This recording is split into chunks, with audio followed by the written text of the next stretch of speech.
రద్దు చేయాలి 4 లేబర్ కోడ్లను వెంటనే పోరాడదాం.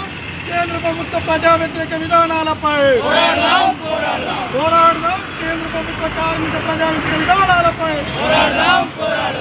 జిందాబాద్ సిఐటియు వర్ధిల్లాలి. ఉద్యోగ కార్మికుల ఐక్యత అమలు చేయాలి. ప్రతి కార్మికులు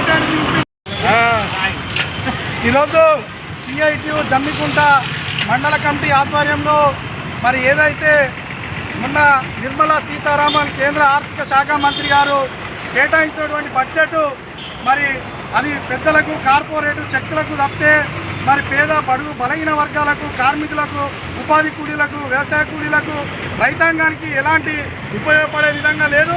దానిలో భాగంగానే ఇవాళ కేంద్రంలో ఉన్నటువంటి బీజేపీ గవర్నమెంట్ 44 కార్మిక చట్టాలను 4 లేబర్ కోడ్లుగా తీసుకొచ్చి ఈ వచ్చే ఏప్రిల్ నెల నుండి మరి ఆ 4 లేబర్ కోడ్లను అమలు చేయాలని చూస్తుంది.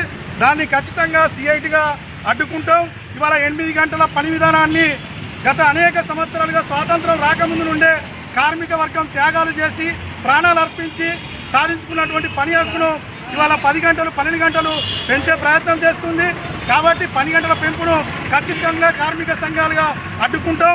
ఒక పక్క ఉపాధి లేక పరిశ్రమలు మూతపడుతున్నాయి, కొత్తగా పరిశ్రమలు వచ్చినాయి లేవు. అదేవిధంగా చేసే కార్మికులకు ఉద్యోగ భద్రత లేదు, వాళ్ళకు రిటైర్డ్ బెనిఫిట్ లేదు.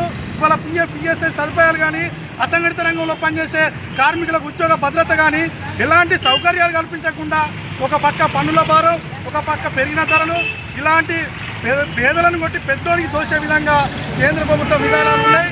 దానికి నిరసనగా దేశవ్యాప్త పిలుపులో భాగంగా ఇవాళ జిల్లా కేంద్రాలు మండల కేంద్రాల్లో మరి సిఐటి ఆధ్వర్యంలో ఆందోళన పోరాటం నిర్వహించడం జరుగుతుంది.